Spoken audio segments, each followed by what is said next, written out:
দিদি লাস্টে একা খেতে বসেছে, তাই আমরা সবাই মিলে দিদিকে আপ্যায়ন করছি।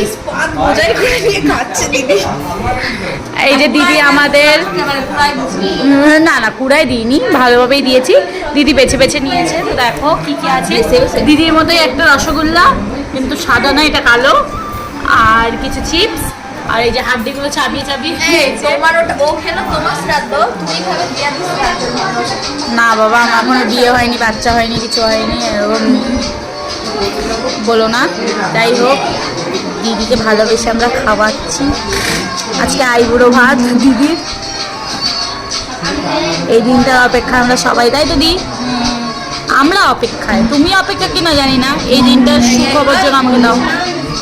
আমার দিদিটা খুব ভালো, দেখো কি সুন্দর লাগছে আজকে। সবাইকে আপ্যায়ন করে এখন আমাদের সুযোগ করে দিয়েছে একটু নিজেকে আপ্যায়ন করার।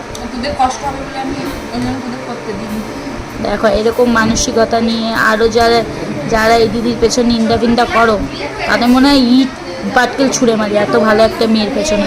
আর যারা রিজেক্ট করবা, অনেক রকম খারাপ কথা বলো, তারা একটু ভেবে চিন্তে কথা বলবা। আমার দিদি খুব ভালো, ঠিক আছে? চুমু আমার দিদির জন্য।